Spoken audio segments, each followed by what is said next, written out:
Pemirsa, baru saja Anda menyaksikan konferensi pers yang diadakan di Istana Merdeka Jakarta Pusat, di mana Presiden Prabowo Subianto secara resmi telah menerima kunjungan kenegaraan dari Perdana Menteri Singapura, Lawrence Wong, dan pertemuan bilateral telah berlangsung kurang lebih 3 jam sejak pukul 11 siang tadi, di mana kedua pemimpin negara ini melakukan kegiatan diawali dengan kegiatan santap siang dan kemudian dilanjutkan dengan pertemuan bilateral untuk membicarakan 26 penandatanganan kerjasama antara Indonesia dan Singapura.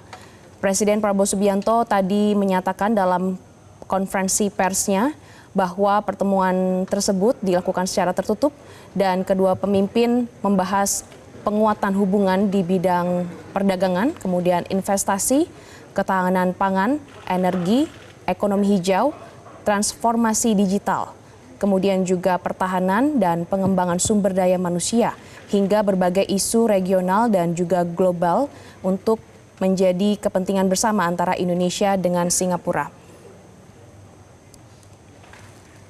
Kemudian juga dalam pembahasan kedua negara, membahas pertumbuhan investasi dan pariwisata di kawasan ekonomi khusus, kemudian membahas kerjasama dan penguatan di bidang energi baru terbarukan antara Indonesia dengan Singapura. Dalam hal ini adalah pembangunan pembangkit listrik tenaga surya yang berada di Morowali yang ditargetkan akan rampung di tahun 2027.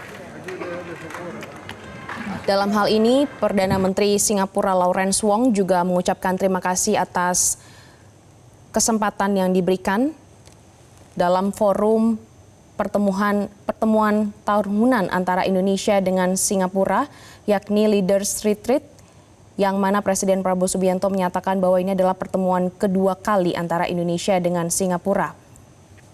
Lawrence Wong juga menyatakan bahwa Singapura yakin untuk membangun kerjasama di masa depan dengan Indonesia. Dalam hal ini, Singapura akan terus melakukan investasi di Indonesia untuk sama-sama meningkatkan keuntungan antar kedua negara, dan juga Singapura melihat peluang kesempatan yang besar untuk berkolaborasi di Indonesia, khususnya di Batam, Bintan, Karimun, atau di kawasan ekonomi khusus, dan akan melakukan beberapa ekspansi di sana. Selain itu juga Indonesia dan Singapura setuju untuk terus berkolaborasi dalam hal membuka lapangan pekerjaan.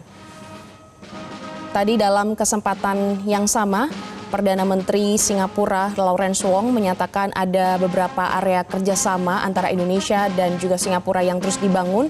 Di antaranya adalah sektor energi, kemudian sektor pendidikan, sektor kesehatan, dan juga teknologi.